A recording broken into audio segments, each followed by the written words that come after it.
Yeah, it is another episode of the Autumn Windbags. RJ Clifford, Juan Soto. Let's have some fun today. Real quick piece of advice. I would say medical advice to everybody listening. Hammocks, amazing for relaxing. Fantastic for just laying there. You got a little drink with an umbrella in it. One of God's greatest gifts. Do not actually sleep in a hammock. My neck feels like an iron rod has been put through it horizontally.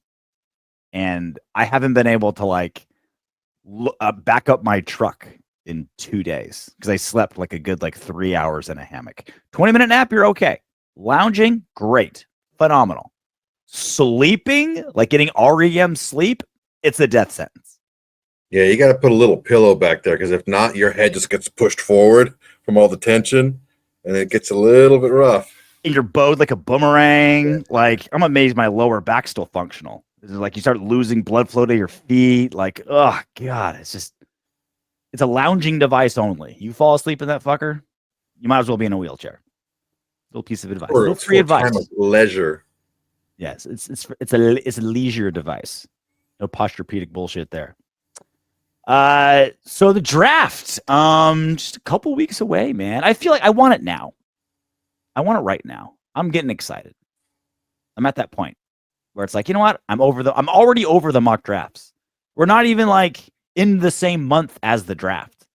And I'm already over mocks. I'm already over guessing. I'm already over all the misinformation that floats around. People shitting on players that they know they want to draft, hyping up players they know they're not going to draft. I'm over it. Just get here already. I'm excited. Yeah, it's a double-edged sword. If it's a mock draft, just like a mock draft, hey, here are my picks, it's pretty useless. Mm-hmm. I want to know why. Why do you feel this is going to happen the way it's going to happen? Plus, we haven't gotten close enough in the mock draft season or further enough along in the mock draft season to really start kind of filtering out what some trade possibilities could be.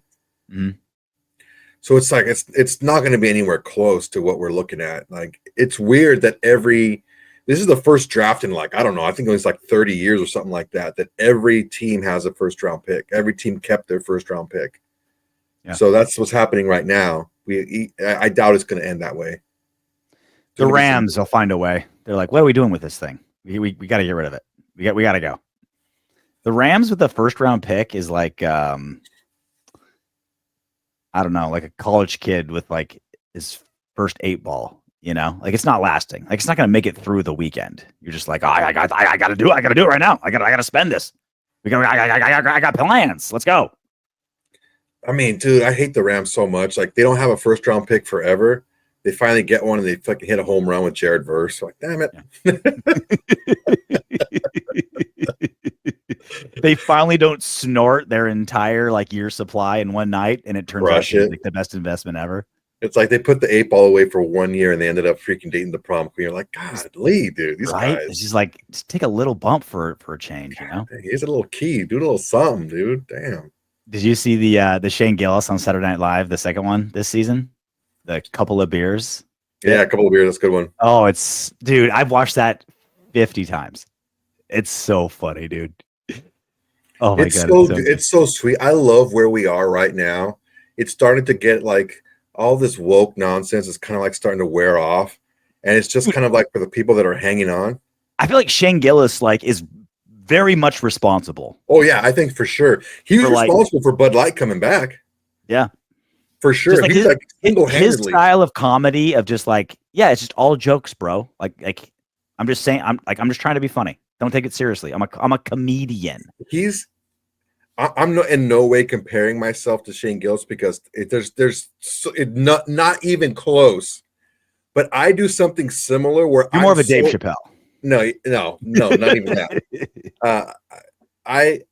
I'm so over the top when I talk shit. It's you can't take me serious. If you take me serious, that's your problem. And he's so over the top, and it's just the way he delivers everything. It's so funny, and we're able to joke and laugh and take things not so serious sometimes. And I think it's really something that I'm looking forward to because, Yeah. I mean, someone getting canceled for something, I think is just absolutely ridiculous.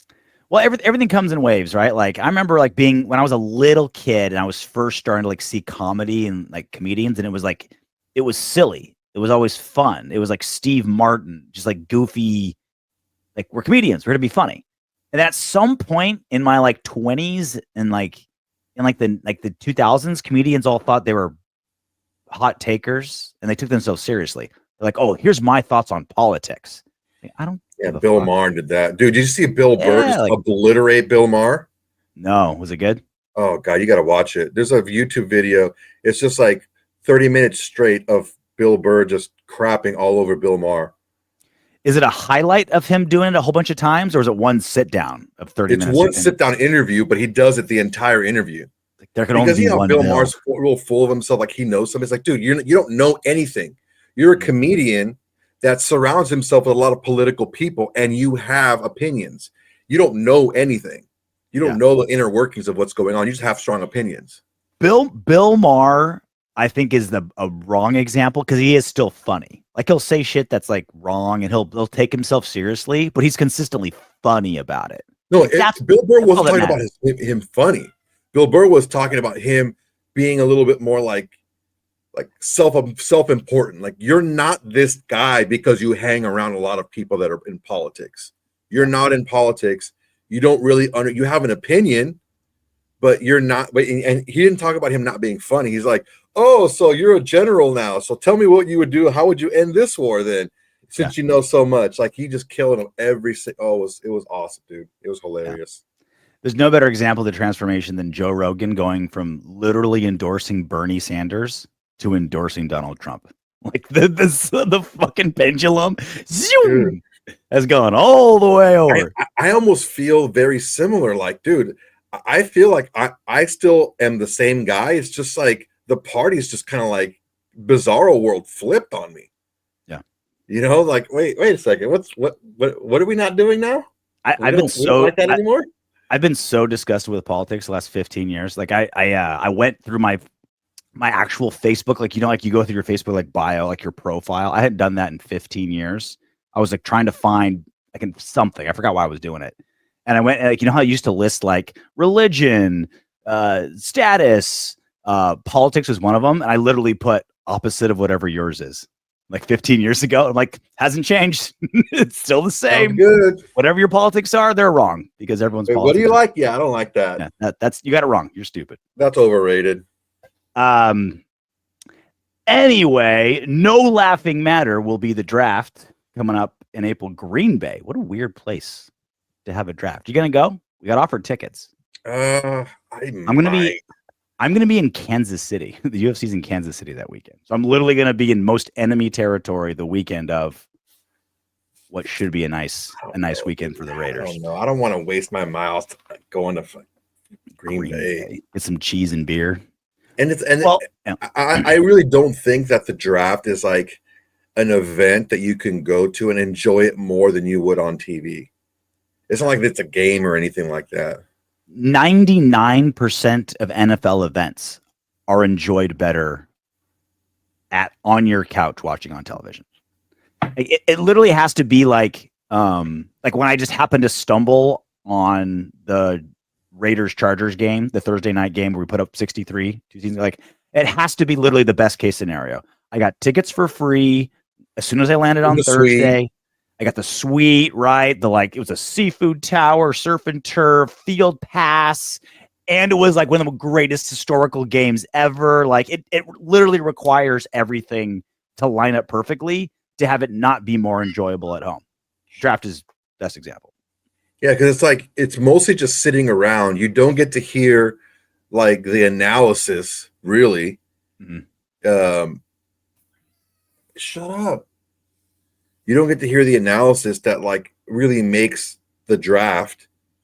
And you're just sitting around a bunch of freaking Tom, Dick, and Harrys that are just, spurting out nonsense, and the guys that have money that like to travel, but they don't really know a ton to be able to tell, or they think they know a ton and they're just like spitting out all this just junk.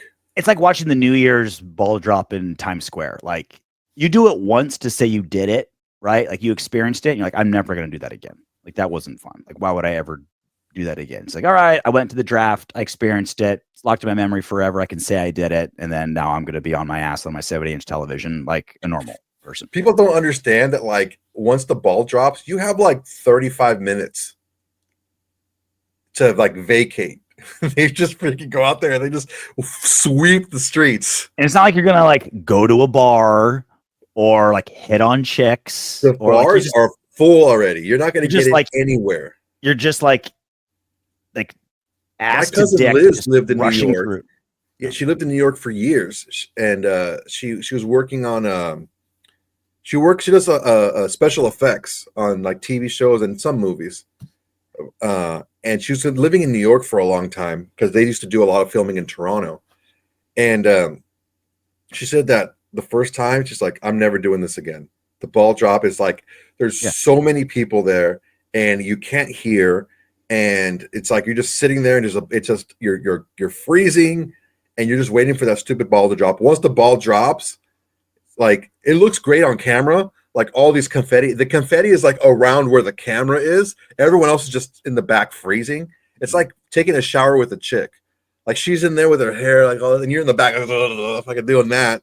That's what everyone's doing at the freaking ball drop. And then once it's done, they give you some time to kind of like mull around. And then the freaking cops with the horses come out and they just freaking sweep the streets. Everyone's got to go.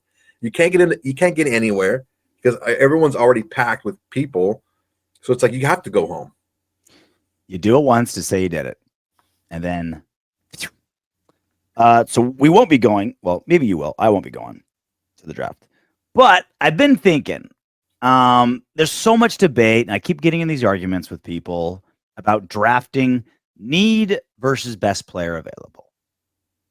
BPA versus need. And that's always been the ultimate conversation. And every single GM will tell you, like, oh, no, we're going best player available. None of them do it. Other than Telesco. Like Tom Telesco is like the one guy. Last season, we saw that, right? When we just drafted a tight end before, and we went Brock Bowers, and obviously that was a brilliant move, right? The draft was great, right? So I think, I'm surprised how hot and cold Raider Nation is on Telesco's reign. But I haven't seen any rational arguments that his best player available strategy for drafting isn't great. Like that's. Well, I mean, it worked out that one draft. But I don't necessarily feel like his previous drafts were technically BPA. Well, I think that's the argument to confirm, right? When he did go pure BPA, it was a really good draft, right? So we got our tight end for the next 10 years. We got our center for the next 10 years, a right tackle that there's a lot of promise, right?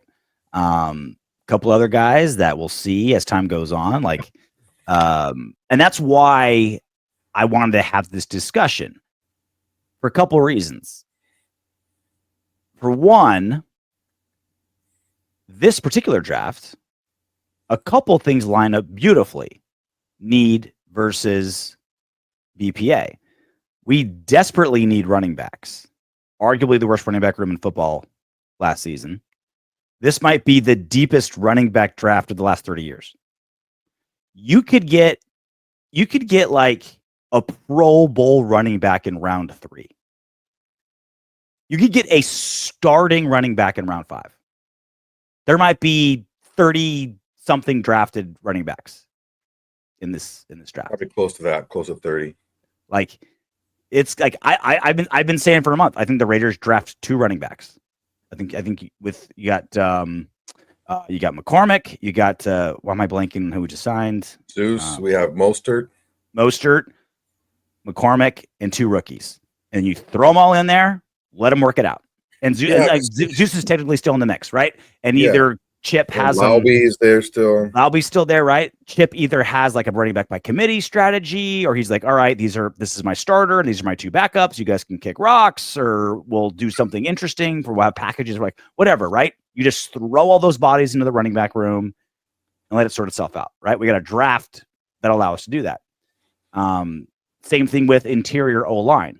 Like, I think we need 2 new guards, 2 new starting guards. I think we have good depth, decent depth at guard. There's a ton of interior linemen, O-linemen in this draft, a ton, right?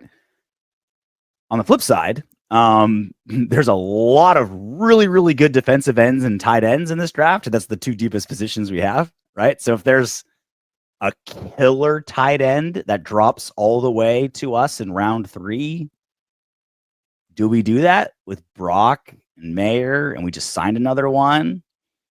That's going to put that to the test. The other one we signed is just the depth guy. He's not anything to write home about.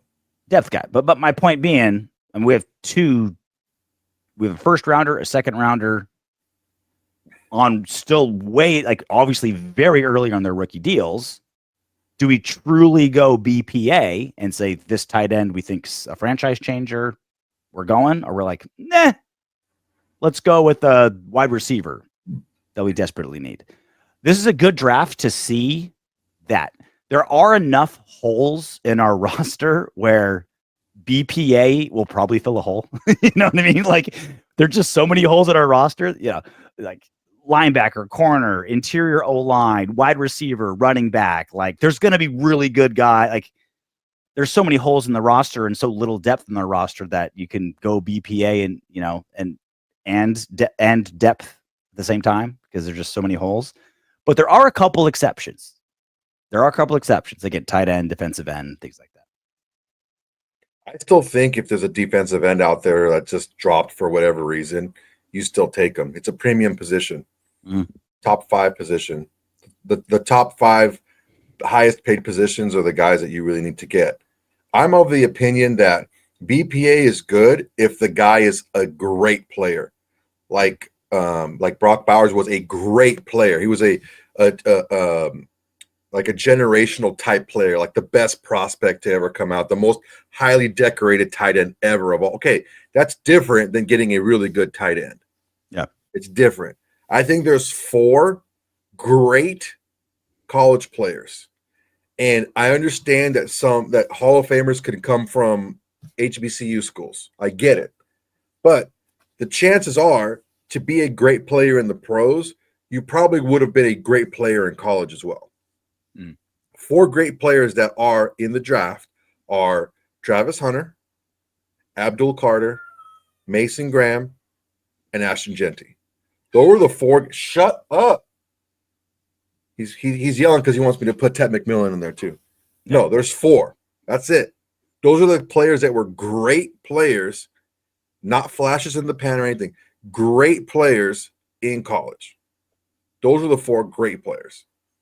And you take a look at their measurables, you take a look at their production, all that all lines up. If one of those 4 is available, you take one of those 4 guys, and you don't think about it. You have holes everywhere, even if it's Abdul Carter, and you don't need it. You get him anyway. You figure it out. You figure out how to put him on the field, because you can't have too many great players regardless of where they play. It's a weird draft where it's like after the first probably like 7 picks, there's a steep drop off until you get to like 25, 30. And then there's some pretty good depth. And then there's kind of like it's a super meat and potatoes draft, right? A lot of running backs, tight ends, interior linemen, defensive linemen are pretty good, you know.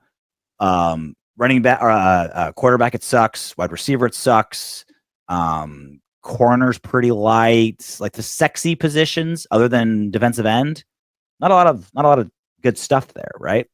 So it's one of those like this could be a really, really good franchise-altering draft for the Raiders that you don't realize it till 3 seasons later, where we could get really good depth at guard and defensive line and interior O-line that, you know, it's like, God, you know, like it can make up for the last 5 seasons of not last season, but before that, the Mayock seasons of drafting, the Gruden seasons of drafting, the JMD seasons of drafting, where it was just miss. And now we don't have the depth of guys that we picked up, you know, like how we picked up in the 5th round 3 years ago, that's now ready to contribute seriously. Like we don't have that, right? This is the kind of draft that could refill that up. We pick up a guard in round 6 that 3 years from now, it's like, okay, he's our number 1 swing guard. Cool. Like 3 years in the league, he's ready to contribute. You know, someone goes down, he can play for 4 games and we don't miss a beat, right? Like it's that kind of draft after the first like 6 or 7 guys. Again, with pick number 6, we need a franchise altering guy. And we've been through it, right? We've picked Mason Graham. There's other guys we'd be more than happy with if we end up to. Pick number 6, franchise altering. Round number 2, starter. Damn good starter is the expectation, right? After that, if it's not a starter, it's got to be a quarterback that you're looking to be your starter soon. Yeah, with a couple exceptions, it's like you need to be a starter. Right. That is the exception. That's it. Yeah. Unless it's your quarterback that you're grooming for the future, everyone else that you pick has to start day 1 in the second round. And then after that, we should be walking away with giant hole pluggers for the next 3 years. Giant. Someone told you my college nickname? Giant hole pluggers. So my wife got pregnant. That was the name of my my dorm room softball team. So look, I just want to get this out there because I really do appreciate you guys hitting me up and talking to me about, hey, check this guy out. What do you think about that guy? Talk to me about this guy, because I do watch a lot of tape and I do like read a lot about these guys. People think it's almost like having you don't get extra points for finding diamonds in the rough. Okay. They're so hard to find and they're so like uncommon that I think a lot of people are just blowing past the first few rounds and like, talk to me about this guy from freaking Slapdick State or this guy from freaking Scratch Your Ass freaking you. Like, dude, forget all that. That's a bigger crapshoot than the first 3 rounds. Focus on the first 3 rounds. The best players who are there, those by and large, 90% of the time, your starters are going to come from those high rounds. You're going to get depth guys, of course, and the depth guys really do matter. But the teams that hit early are the teams that are going to have better players because those players are just better than players you get in later rounds. If you hit on the better players with better measurables and better production, you're going to get better players. And that's why we've been hurt so much. I think this is the last season where it's really going to hurt us. We can really start turning a corner this next year. Normally, it's like once that rookie contract is gone, right? The last of the Mayock years type of thing. I think we're just so used to getting guys that play on bad teams. Like you have to realize that too. Yeah, we're getting guys in like the late rounds and undrafted guys that are playing big minutes for us, but we've also been bad. All right. So how many of those players are really going to play for other teams?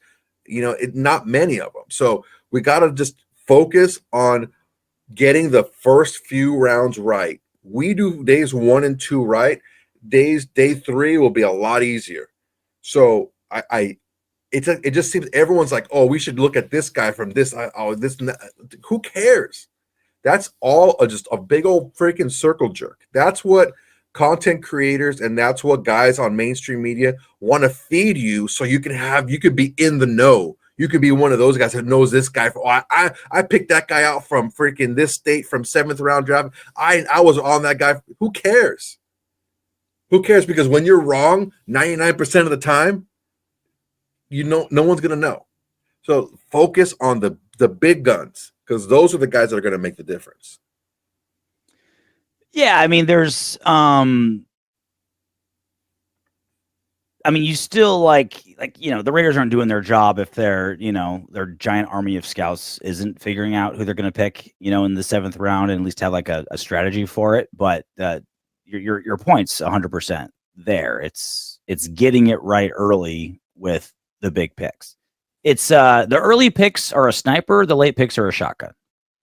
Right? Like you really spend a shit ton of time on pick number 6 because that's going to be big. It should be big. If it's not big, you fucked up. Right? Oh yeah. And again, like as every Raider fan knows, if you're not going to a good situation, none of this matters. You know, like if you could draft, we could have drafted Patrick Mahomes. You know what I mean? Like, but Luke Getsy would have fucked it up. You know what I mean? Like, it wouldn't have mattered. Like, it literally would not have mattered who our quarterback was last season. Getsy was that bad. Like, he's just awful. So and again, that's not the case anymore. So now we can not think about that part. We can just go to let's get the guys. Very weak quarterback class.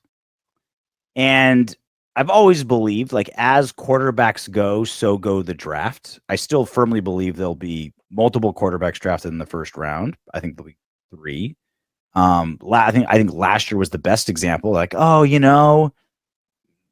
maybe we'll trade back Nick's up in round number 2. Pick, Yeah, we'll get second round pick. We'll trade up in round 2 to get Penix, right? And then 6 quarterbacks are gone by the time it gets to us, right? Like, don't let all the misinformation, all the bullshit fool you. Like, the quarterbacks run the draft, right? Here's Ian Rappaport on the Pat McAfee show. I believe we're going this Wednesday night. I believe this was Tuesday. It might have even been today. Talking about how he feels the quarterbacks will fall in the 2025 NFL draft. My guess is we get 3 in the top 15. 3 in the top 15. Because quarterbacks very always different statements there. No, sorry. 3 in the top 15 is my guess. The biggest where Shedeur Sanders goes is the biggest draft question mark that I could remember in a very, very long time. And I know that Coach Prime, who we love, my former colleague, great dude, done an incredible job at Colorado, has talked about the haters. I don't know that it's haters, but people have a lot of questions because he is for sure talented. He has put 2 programs on his actual back and led them back to national prominence. Like what he did at Colorado is awesome. What he did at Jackson State's unbelievable. I mean, he is a rock star, but he's, it's not a slam dunk number 1 overall selection like I think a lot of people think Cam Ward is. So like, could Shedeur Sanders go 2 to Cleveland? Possible. 3 to the Giants? Possible. Could I see him going past the top 10 and be the biggest question mark of the draft with every single team, on the clock being like, are they going to take Shedeur? I could see that too. I'm with Rappaport. Where the quarterbacks go, I think the draft goes, and I think Shedeur is all over the place. And I think the reason why is how strong the media takes and the media reports are on him. There's Rappaport who's like, oh, it's amazing. What he did at Jackson State was unbelievable. The motherfucker walks on water, blah, blah, blah. And then you're reading all these reports where like, oh, he was kind of dismissive in the interviews. It's like, he was just kind of like, he didn't really pay attention in pro day and things like that. It's like, guys, this is the time of misinformation. Every single GM, every single coach, every single scout is like calling up his media buddies, right? Guys he went to college with, dudes that owe favors. He's like, hey, I'll give you a tip. And in return, you send this report out. It's like, hey, I want you to say that Shedeur Sanders sucked, right? Because we want to go after him. We want him to fall to us, or vice versa, right? Shedeur Sanders is like, oh my God, the guy's got a howitzer. The guy never misses. Tom Brady loves him. That means he's going number 6 for sure. Like, you want that kind of shit out there. I wouldn't be shocked, Soto. I wouldn't be shocked at all if someone in the Raiders is telling people that like Tom Brady fucking loves him, and they obviously have their history, right? Like they know each other, just so that if he's there at 6, the asking price to trade down goes up. Like that's just where we're at right now. Don't believe any confirmed reports. Sources say, reports are. Anything that starts with that in relation to the draft, nonsense. Just throw it in a tub of acid. It's not a thing. It's gone. There's no better example of how just full of donkey shit these guys are. And it's not just now. It's all the time. When Adam Schefter and Ian Rappaport tweeted the exact same thing, like the exact verbiage, they tweeted the exact same tweet. I believe it was Schefter and Rappaport, tweeted the exact same verbiage on something. And that they're being told by someone to say this. And they're tweeting it as if they're saying it's in their voice. That's how you know that these guys are full of absolute dog crap. Well, to clarify, like there's certain things like if a like a I look, hang on, before you go any further, sorry. That's my opinion. I understand that you are in the media as well, and I don't want to hang that on you, RJ. I don't want to hang that on you. No, I feel most of the mainstream media is absolute dog shit. No matter what subject you're talking about, they're all controlled by someone above them, and the control is about money. So no one's giving you the straight truth, except for us. We're not mainstream. Because we're not making any money. So true. So this is what I'll say about the media stuff. And I've worked like media adjacent for like 20 years. Like I wrote in a magazine. I have a radio show. I've never been like a beat writer or I never like chased a true journalistic story. Like I don't consider myself a journalist, but I've always been very media adjacent. But I've been part of it, and I know how it works. Like I've seen it. Like, and I'm pretty good at sifting. I don't consider beat writers in this though. Beat writers are different. Well, this is my whole point of it. If Ian Rappaport and whoever like have like almost the exact same verbiage, if it's about something that's true, right? Like this team assigned a 3-year extension for this amount of money to this player, right? Like it's okay, it's true, but you can tell that the information came from the same source. It came from the agent or the team or whatever, and you can tell by how they push it. Why do you think every single time a player is signed, the first number that comes out is the biggest one, the funny money one? It's because it's coming from the agent. And the agent wants to make it look like, yeah, I got this mediocre safety, $87 million. And then 3 hours later, you're like, oh, it was $19 million guaranteed. And it's basically a 1-year prove it deal. Why did it start out that way? Because the first story, the 87 million, makes the agent sound like what a brilliant guy. Oh my God, he negotiated this great number. So it's not, none of it is factually incorrect. Everything that's been out there is correct, but it can be delivered in a way that sends a certain message. Rewinding that to the conversation about the draft that we're having, that conversation is very different from what I'm talking about. It's when you have like,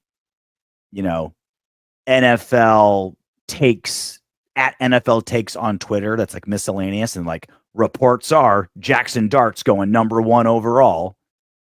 It's like, okay, that's exactly what I'm talking about just like the bullshit floating out, getting, and I'm not even saying that this guy just like fabricated a story.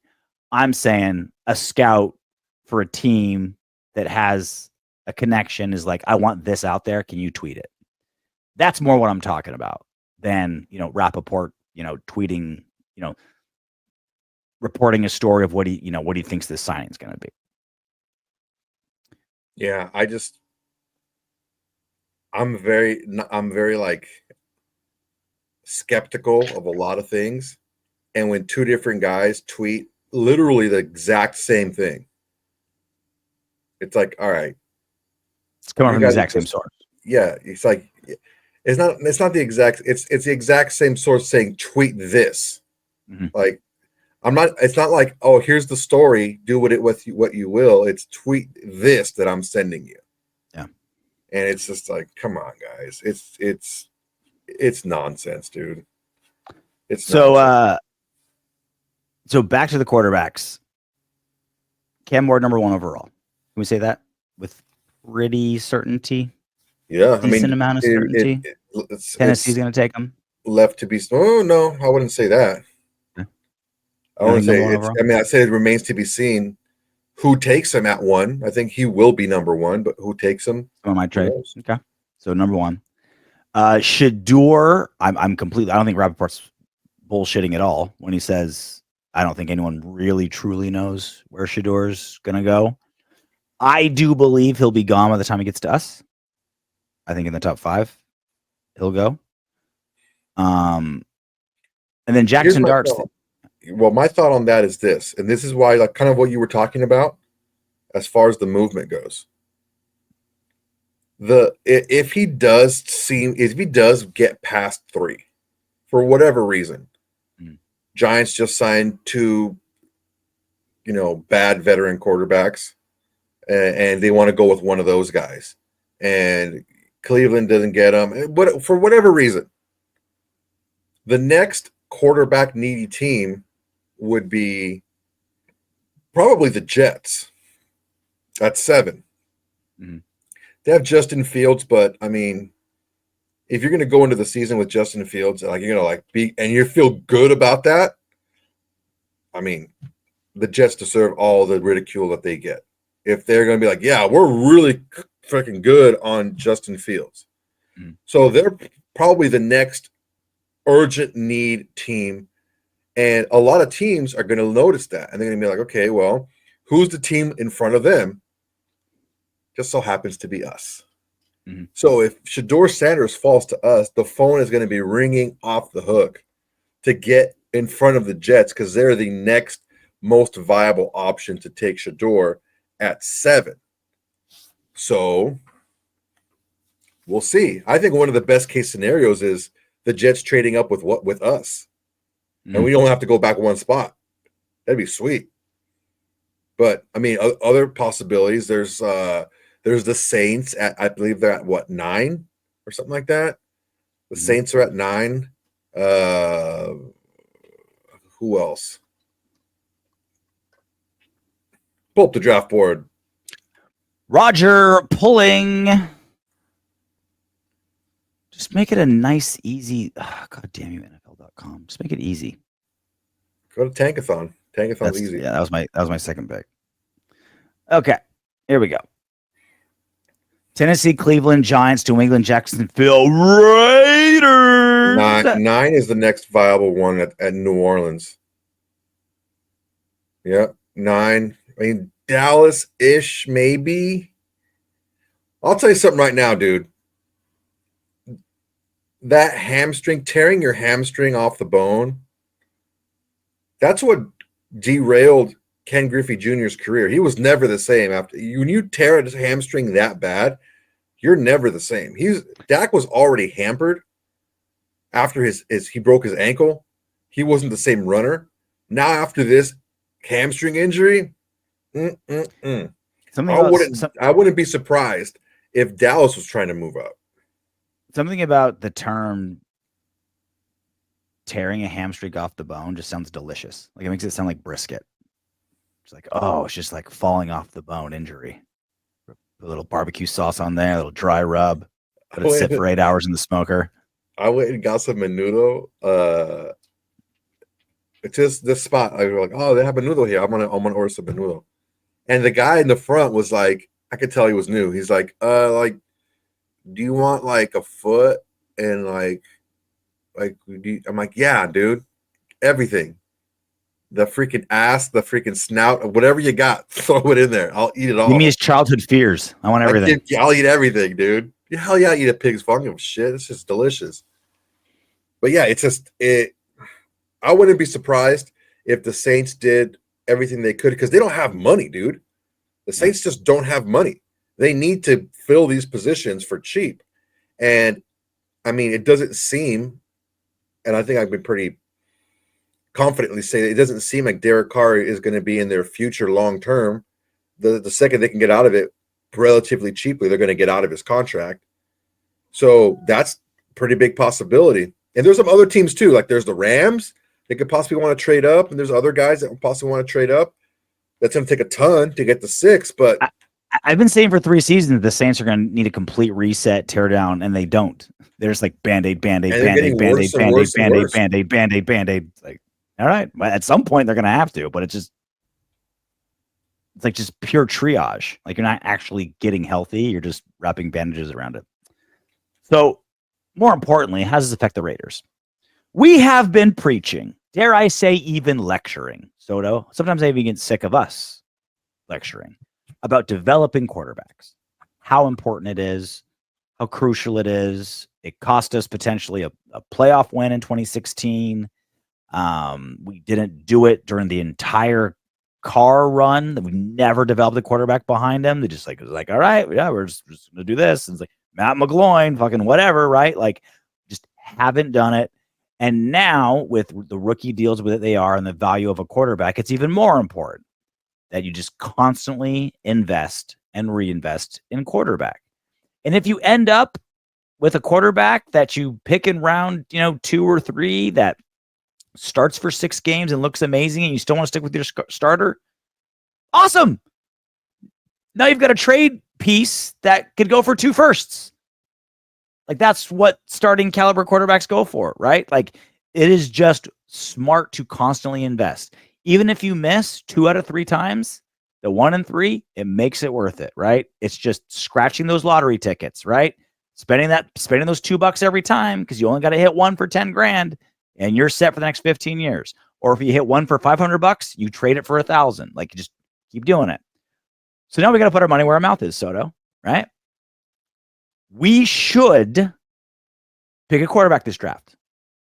We have a 35-year-old quarterback. Aiden O'Connell, we both love as a backup.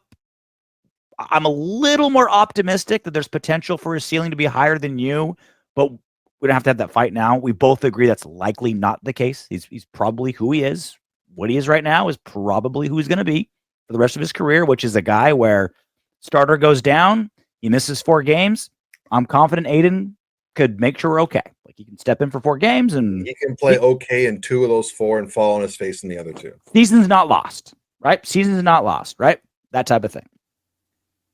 In our situation, Soto, for everything we've been lecturing everyone about developing quarterbacks, we need to draft a quarterback this season, or this draft, based on how we've been wagging our finger at everybody. What does that look like? Round 2, round 5, the biggest project, the guy that is most likely to start early. What does that look like? I mean, the most important player on your team is your starting quarterback, right? The second most important player on your team is your backup quarterback, because you're 1 play away from that guy becoming the most important player on your team. And if you're not developing a good one, you are just tempting fate. And there's too many jobs, too much money, too many careers on the line for you to be tempting fate. So I believe that if we don't take a quarterback by the 3rd round, there is a lot more optimism in the organization for Aiden O'Connell's development than maybe any of us think. And I'm not saying that we shouldn't take a quarterback, because I think we should always take, one at least every other year. But there is still the possibility of, the development, because I mean, poor Aiden O'Connell, dude. Like, look at all the freaking just 4 OCs in 2 seasons. Those freaking slapdicks, skip scaps, and scallywags who have been no running game. Poor guy. Yeah, he hasn't had a look, and I can objectively look at the fact that yes, he hasn't had the best hand, and a lot of people think like, oh yeah, why do we trade for Geno? We could just start AOC. Like, dude, bro, stop.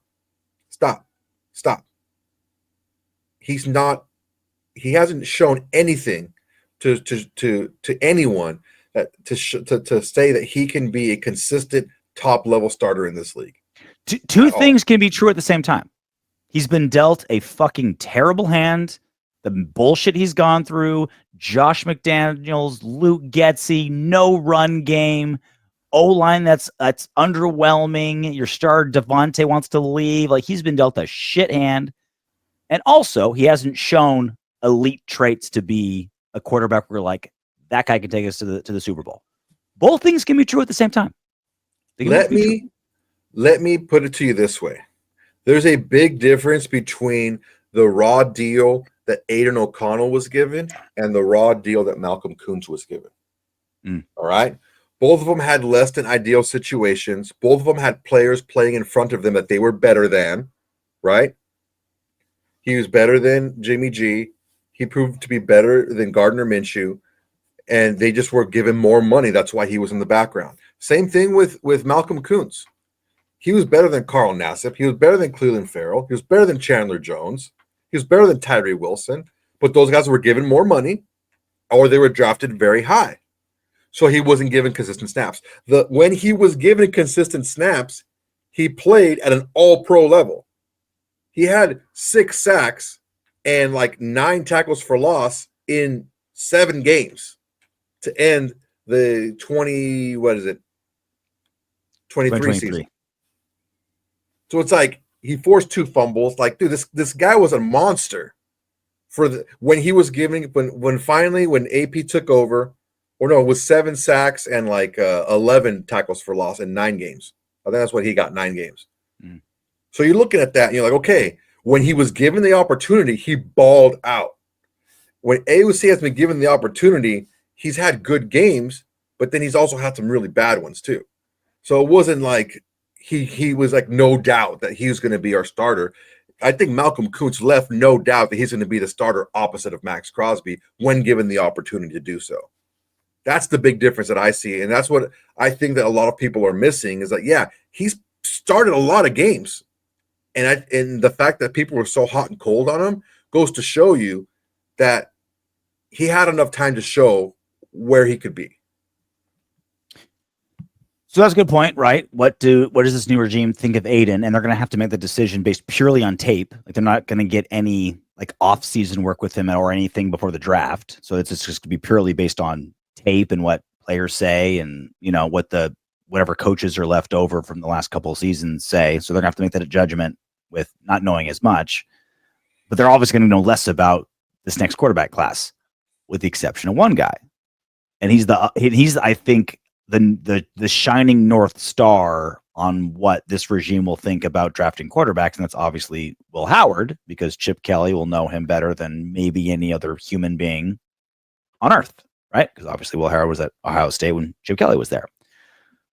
So if Will continues to fall, and there's like, let's say like, 4th round, it's the Raiders' turn, and depending on what they do there, I think that'll tell us a couple things. It could just be very specific, right? It could just be like Chip Kelly's like, I got everything I could possibly get out of Will Howard. Like he won a national championship. He got us a lot of W's. He was great for what we had him for, but I squeezed every drop of quarterback I could out of him, and he's not NFL ready. Or he's like, dude, imagine if I had, 10 years to work with this guy and NFL time to work with this guy, and he's throwing to Brock Bowers, like we can win Super Bowls, right? There's that part of him specifically. And then also how they view our theory of developing quarterbacks.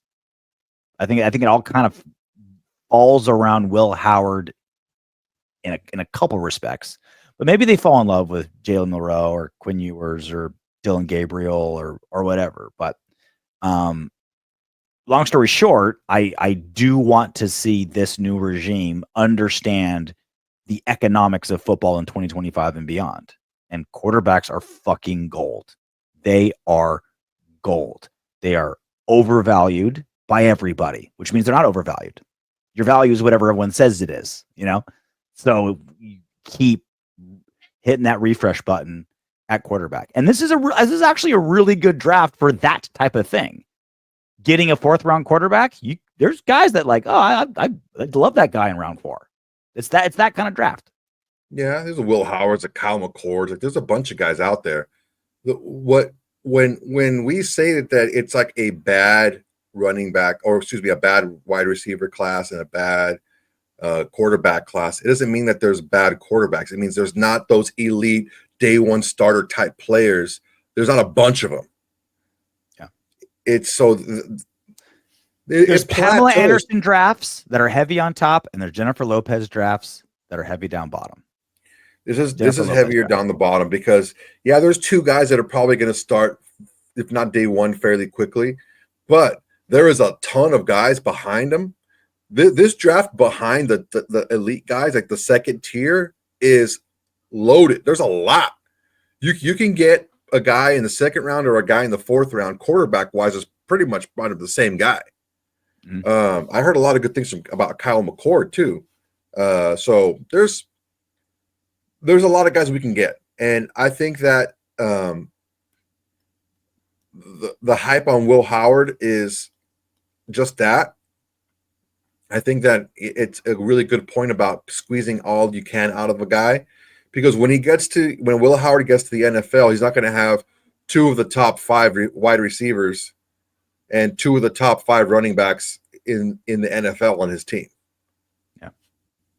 You And know, the highest paid offensive coordinator in the NFL currently. Yeah. And, just all those offensive linemen he had, he's not going to have that type of play group around him that way. I mean, maybe he probably will have a lot of great players around him because it's the NFL, but those players aren't going to be so much better than the defenses on the opposite side. He'll have a better tight end. That's it. Other than that, it's not going to be Ohio. Yeah, dude, the Ohio State team was so fucking stacked, man. It was unbelievable. They paid that money and they got their title out of it. Good on them. We're gonna do some what up Windbags. Yeah, man, let's get it done. Speaking of man, Sam DeMan. It's not a what up Windbags without Sam DeMan. Thank you for being a member. Mason Graham or top wide receiver or Jeanty at 6. What do you do if they're all there? It's a very good question. There's a really good chance. Not a really good chance. There's a pretty good chance all 3 will be there, because you figure 2 quarterbacks go, and then Hunter and Carter, and then you just need the Jags to. Maybe the Jags pick an offensive lineman or something. Yeah, exactly, like something like that, and then all 3 are going to be there. Garrett, so this, we talked about it last week too. If we don't have those 3 guys there, then we have a fucking no-brainer. Like the bluest of blue chips fall to us. Then Carter's there, or. Yeah, like Travis Hunter's there. You know what I mean? Like, that's the beauty of 6, man. Like, everyone's like, oh, man, you're just outside of the reach of the quarterbacks. It's like, dude, we're still in the reach of the what should be franchise-altering players. Like, 6 is tits. 6 is great as long as you don't fuck it up. And 6 is high enough where you shouldn't overthink it and fuck it up. You shouldn't overthink this and fuck it up. So, to answer your question, Graham is my answer. My feeling is this. Although I do love Mason Graham, I like his game a lot. It's very different being a one player in a group of 4 as opposed to being one player in a group of 1. Because normally it's only one running back out there at once. So you can dramatically improve the entire running back room with one player, much more than you can with a player that's in an ensemble of another position.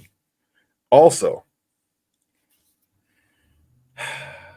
I understand that there's depth in the running back class, but one great is better than a bunch of good.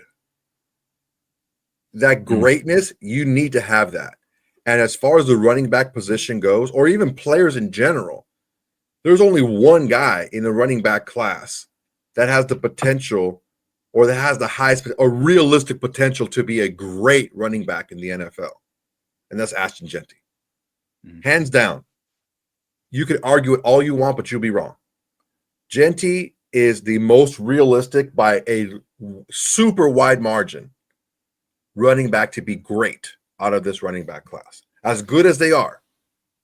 Well, I'll say 2 things. I wouldn't be so quick to dismiss the depth of the running back class in, unfortunately for Jeanty, devaluing him, because it's not just how good you are. It's I'm drafting high versus how you are with other people. Like, yeah, I could be better than the next guy, but if the gap's this big versus this big, you kind of want the other guy. But less to that point, a running back could only get his running game as high as his O-line will let him. Saquon Barkley's the best example, right? Like at New York, he was good and he was cool and he did some great things. And, he did the best he could on a bad team and had some good seasons and got hurt because he kept getting hit all the time. Goes to the Eagles and he had like one of the best running back seasons in the last 2 decades, right? And An amazing running back on a bad offense can be okay. An amazing running back on a good offense is what makes it amazing. I don't think we have the capability with our O-line to make Jeanty be what he's capable of being. We need the O-line to make having Jeanty reach his peak. Whereas the inverse is true with Mason Graham. Mason Graham next to Christian Wilkins, Malcolm Kuntz, fucking Maxx Crosby, like pick your goddamn poison.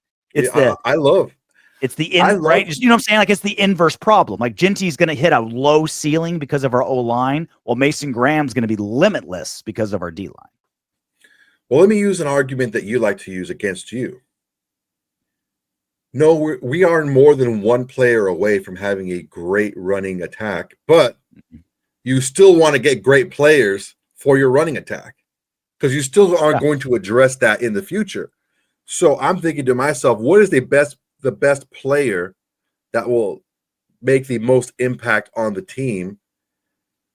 You get yourself a Jeanty, maybe not this season, but in the upcoming seasons, that gives you the opportunity to have one of the best running attacks in the NFL.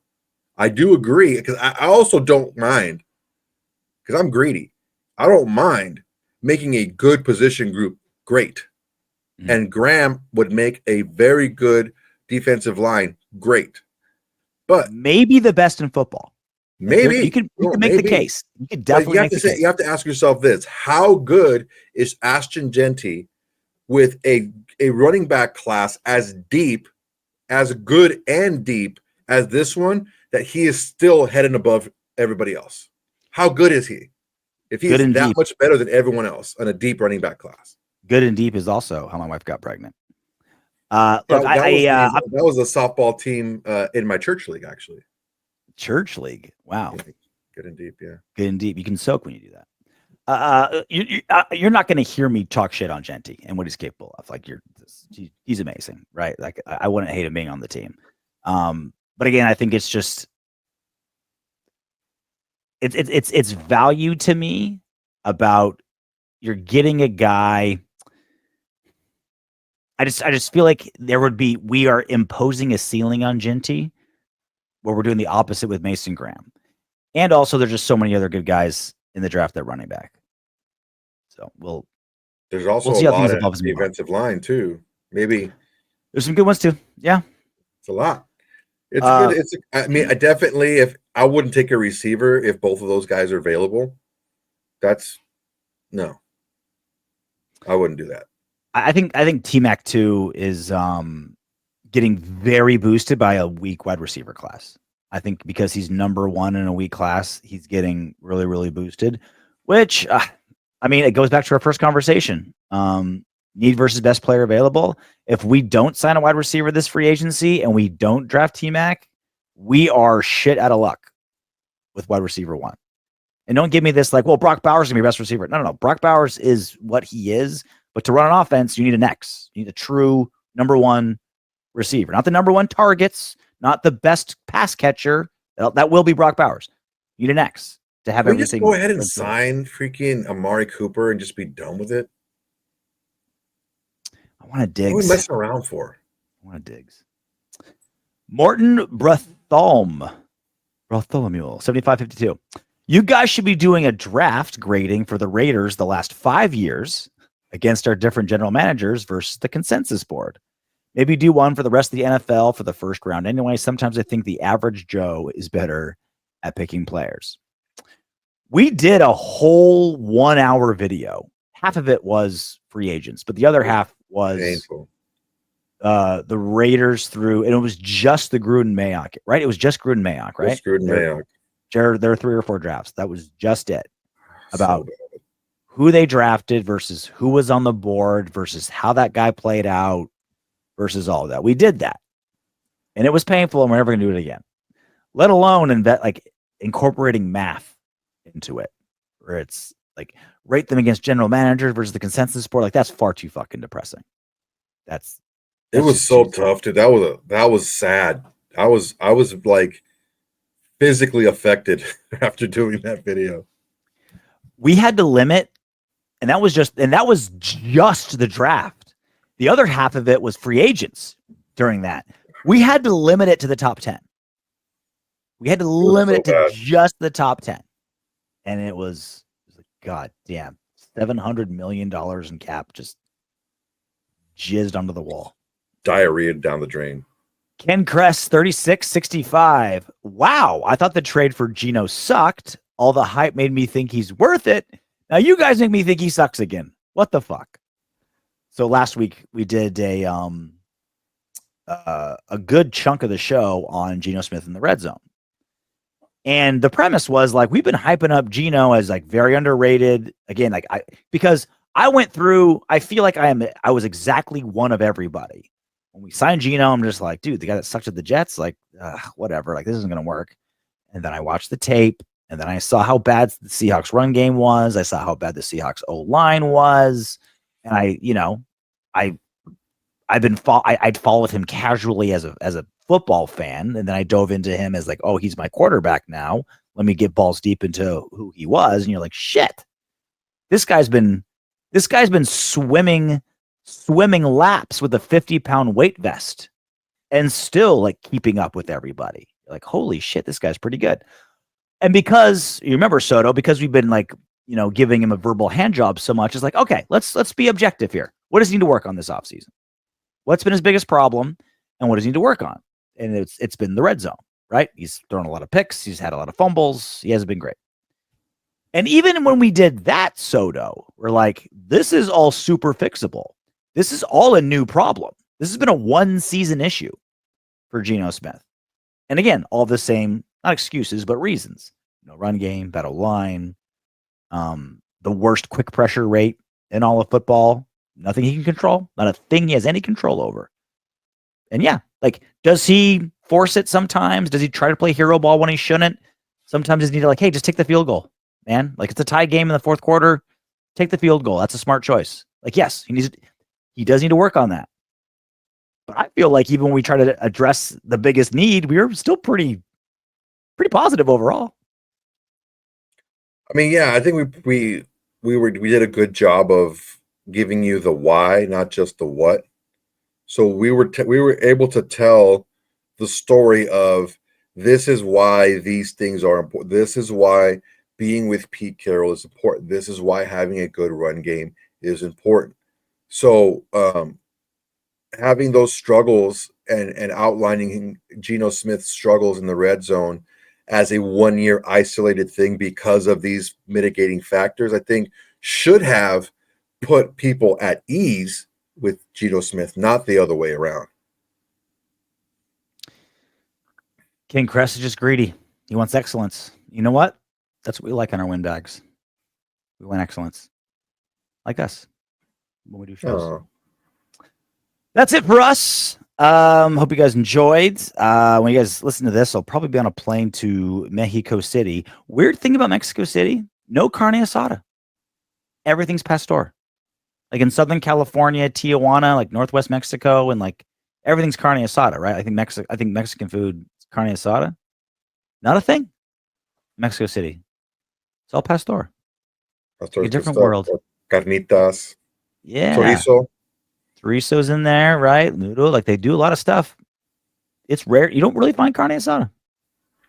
Weird. Not normally, no. Well, they don't do it in tacos. You'll find a plate like of carne asada on a plate, like a dinner plate.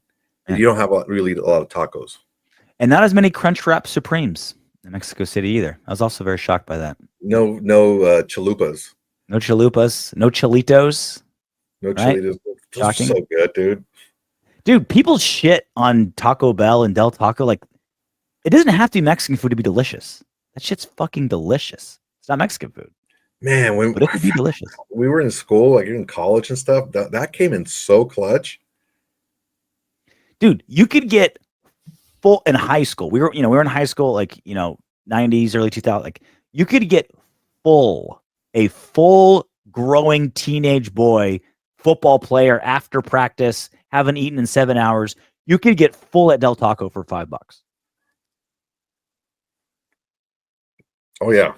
You get like, I can't eat anymore. I'm stuffed for $5. You could get a what were they? The Chilitos were what?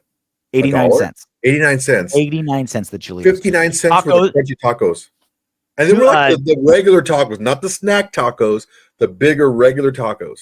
They had very common 39 cents for tacos at Del Taco. It wasn't the actual price, but like Tuesdays or you know what I mean? Like there'd be sales. You get tacos for 39 cents.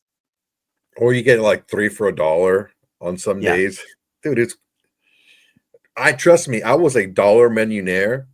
I had the crappiest freaking jobs in college, and I spent my money on a lot of weird things that I shouldn't have, and I had no money to feed myself. I remember days. But you had a full collection of double-sided dildos. That's important. You invested correctly. I mean, I had to complete the set. I remember like for a week at a time, I ate a frozen bag of meatballs and white rice. That was my meal, breakfast, lunch, and dinner for an entire week. So there was a McDonald's that was at I went to San Francisco State. Stonestown was there. There's a Stonestown Mall, and it was the one right next to the campus. And I was at the Stonestown Apartments. I had to walk by this McDonald's to get to school every single day. They had 2 sausage egg McMuffins for $2.22. Jesus, giving those things away. We get 4 of them, like $2.22. I mean, it probably took 10 years off my life, but that kept me alive. Those are the bad years at the end. You don't want those years. Like I'd get that on my way to class at like 8:45 a.m. and that would get me until like before wrestling practice at 3. Like that kept a 21-year-old wrestler male full for a good 5 hours. I remember I dated a chick that worked at Church's Chicken. I dated her a lot longer than I wanted to. That's a lie. Because she worked at Church's Chicken. And those jalapeno poppers were delicious. All right, that's it for us. I'm gonna go eat. I'm hungry now. Having all this talk, I might go to Del Taco right now, just because I can. Hey, hit up our boy Turk. Right? What's he found? Turco. Valley? He's in Fountain Valley? In Anaheim. Might have to get some fancy. Make it real fancy for me. Extra. Get the special kind of Del Scorcho on there. All right. We'll see you next time. And until then, knock on wood if you're with me. Hey, you made it to the end of our video. Great job. I know you want more. Go ahead and click the next video. And if you're feeling crazy, go ahead and subscribe.